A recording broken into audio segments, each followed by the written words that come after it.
নমস্কার সম্মানীয় দর্শকবৃন্দ, দাস অফিসিয়াল চ্যানেলে আপনাদের স্বাগত। 2024 সালের ওয়েস্ট বেঙ্গল পুলিশের কনস্টেবল এবং লেডি কনস্টেবলের ফর্ম ফিল আপ অনেকদিন আগেই শেষ হয়ে গেছে। এই ডাব্লিউপি কনস্টেবল এবং লেডি কনস্টেবলের পরীক্ষা কবে নেওয়া হবে সে সম্পর্কে অফিসিয়ালি কোনো নোটিফিকেশন বের হয়নি। তবে একটি সূত্র মারফত জানা যাচ্ছে যে এই বছরের ডিসেম্বর মাসের শেষ সপ্তাহ অথবা জানুয়ারি মাসে ডাব্লিউপি কনস্টেবল এবং লেডি কনস্টেবলের পরীক্ষা হতে পারে। 2024 সালে ডাব্লিউপি কনস্টেবল এবং লেডি কনস্টেবলের যে ভ্যাকেন্সি বের হয়েছে তাতে কতটা কি প্রয়োজন, অর্থাৎ ডাব্লিউপি কনস্টেবল এবং লেডি কনস্টেবলে যে সমস্ত ছেলেমেয়েরা আবেদন করবেন তাদের কী রকম উচ্চতা, বয়স, ওজন, দৌড় থাকা প্রয়োজন তা নিয়ে আজকের ভিডিওতে আমি আলোচনা করব। তাছাড়া ডাব্লিউপি কনস্টেবল এবং লেডি কনস্টেবল নিয়োগের ক্ষেত্রে এসটি, গোর্খা, গাড়োয়াল, রাজবংশীদের ক্ষেত্রে কতটা ছাড় দেওয়া হয়েছে সে বিষয়ে আজকের ভিডিওতে আপনারা জানতে পারবেন। তাই ভিডিওটি স্কিপ না করে প্রথম থেকে শেষ অবধি আপনারা দেখবেন। এই বছর অর্থাৎ 2024 সালে ডাব্লিউপি কনস্টেবল এবং লেডি কনস্টেবল যে ভ্যাকেন্সি বের হয়েছে তা হলো 11,749টি। এর মধ্যে 8,212টি শূন্যপদ পুরুষ এবং 3,537টি শূন্যপদ মহিলা প্রার্থীদের জন্য রয়েছে।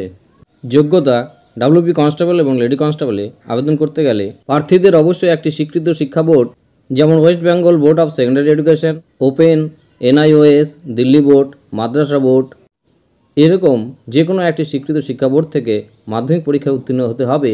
মাধ্যমিক পরীক্ষা পাস না করলে ডাব্লিউপি কনস্টেবল এবং লেডি কনস্টেবলে আবেদন করতে পারবেন না কোনো প্রার্থী।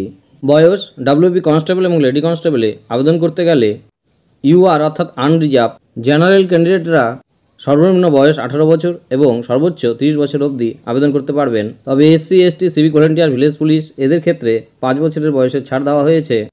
অর্থাৎ SC, ST, civic volunteer, village police এইসব প্রার্থীরা 35 বছর অবধি আবেদন করতে পারবেন। এছাড়া ওবিসি এ, ওবিসি বি প্রার্থীরা 3 বছরের বয়সের ছাড় পাবেন, অর্থাৎ তারা 33 বছর বয়স পর্যন্ত ডাব্লিউপি কনস্টেবল এবং লেডি কনস্টেবল আবেদন করতে পারবেন। উচ্চতা বা হাইট: ডাব্লিউপি কনস্টেবল, লেডি কনস্টেবলের এবছর উচ্চতা বা হাইট কত চাওয়া হয়েছে? মেল প্রার্থীদের ক্ষেত্রে উচ্চতা সকলের জন্য, অর্থাৎ general, EWS, SC, OBC A, OBC B এর মধ্যে তুমি যে ক্যাটাগরি থেকে বিলং করো না কেন তোমার যে উচ্চতা সেটি 167 সেন্টিমিটার হতে হবে খালি পায়ে। শুধুমাত্র গোর্খা, গাড়োয়ালি এবং রাজবংশী, তফসিলি উপজাতি অর্থাৎ এসটি এই 4টি সম্প্রদায়ের মধ্যে যে কোনো একটি যদি হয়ে থাকো তাহলে তোমাদের উচ্চতা 160 সেন্টিমিটার লাগবে।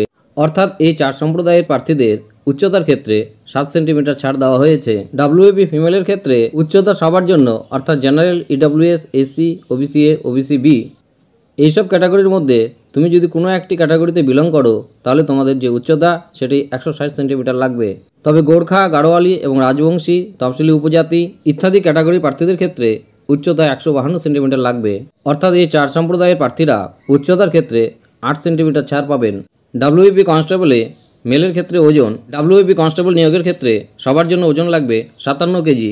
শুধুমাত্র গোর্খা, গাড়োয়ালি এবং রাজবংশী, তফসিলি উপজাতি প্রার্থীদের জন্য ওজন হতে হবে 53 কেজি। হাইট যতই থাকুক না কেন মেল ক্যান্ডিডেটের ক্ষেত্রে ওজন 57 কেজি হতেই হবে, এর কম হলে তিনি ডিসকোয়ালিফাই হবেন। ডাব্লিউপি লেডি কনস্টেবলের ক্ষেত্রে ওজন সবার জন্য 49 কেজি লাগবে, তবে গোর্খা, গাড়োয়ালি এবং রাজবংশী, তফসিলি উপজাতি প্রার্থীদের ক্ষেত্রে ওজন লাগবে 35 কেজি। অর্থাৎ এই 4 সম্প্রদায়ের প্রার্থীদের ওজনের ক্ষেত্রেও 4 কেজি ছাড় দেওয়া হয়েছে। তবে আপনাদের সুবিধার্থে বলে রাখি, ডাব্লিউপি কনস্টেবল এবং লেডি কনস্টেবল নিয়োগের ক্ষেত্রে কোনো প্রার্থীর ওজন যদি বেশি হয় তাহলেও তারা আবেদন করতে পারবেন। রান বা দৌড়: ডাব্লিউপি কনস্টেবল নিয়োগের ক্ষেত্রে মেল প্রার্থী যারা তাদের সবাইকেই 1600 মিটার দৌড় দিতে হবে। সময় থাকবে 6.5 মিনিট। অর্থাৎ এই 6.5 মিনিটের মধ্যে যে সমস্ত মেল ক্যান্ডিডেটরা 1600 মিটার দৌড় কমপ্লিট করতে পারবে তারাই ডাব্লিউপি কনস্টেবলের জন্য চান্স পাবে। গোর্খা, গাড়োয়াল, রাজবংশী, এসটি উপজাতিদের অন্যান্য ক্ষেত্রে যেরকম ছাড় দেওয়া হয়েছিল রানের ক্ষেত্রে কোনো ছাড় দেওয়া হয়নি। অর্থাৎ সবাইকেই 1600 মিটার দৌড় কমপ্লিট করতে হবে 6.5 মিনিটের মধ্যে। এই ক্ষেত্রে ক্যাটাগরি হিসেবে ছাড় দেওয়া হবে না কোনো প্রার্থীদের। ডাব্লিউপি লেডি কনস্টেবলের ক্ষেত্রে 4 মিনিটের মধ্যে 800 মিটার দৌড় কমপ্লিট করতে হবে। এই ক্ষেত্রেও ক্যাটাগরি হিসাবে ছাড় দেওয়া হবে না কোনো প্রার্থীদের। বুকের ছাতি বা চেস্টের মাপ: ডাব্লিউপি কনস্টেবল নিয়োগের ক্ষেত্রে সকলের ক্ষেত্রে, অর্থাৎ general, EWS, SC, OBC A, OBC B এইসব ক্যাটাগরির মধ্যে মেল ক্যান্ডিডেট যারা রয়েছেন তাদের নর্মাল চেস্ট 78 সেন্টিমিটার হতে হবে এবং 5 সেন্টিমিটার ফুলাতে হবে। গোর্খা, রাজবংশী, গাড়োয়াল, এসটি উপজাতির যে প্রার্থীরা রয়েছেন তাদের নর্মাল চেস্ট 76 সেন্টিমিটার লাগবে এবং 5 সেন্টিমিটার ফুলাতে হবে। বুকের ছাতি মাপের ক্ষেত্রে এই 4 ক্যাটাগরিকে ছাড় দেওয়া হয়েছে। ডাব্লিউপি লেডি কনস্টেবল নিয়োগের ক্ষেত্রে মেয়েদের ক্ষেত্রে বুকের ছাতি ফুলাতে লাগবে না। ডাব্লিউপি কনস্টেবল এবং লেডি কনস্টেবলের এই ছিল একটি গুরুত্বপূর্ণ আপডেট। এই ভিডিওটি যদি আপনাদের ভালো লাগে তাহলে লাইক, শেয়ার, কমেন্ট করবেন এবং আপনারা যদি প্রথমবার আমার চ্যানেলে আসেন তাহলে অবশ্যই দাস অফিসিয়াল চ্যানেলটি সাবস্ক্রাইব করে রাখবেন। ধন্যবাদ।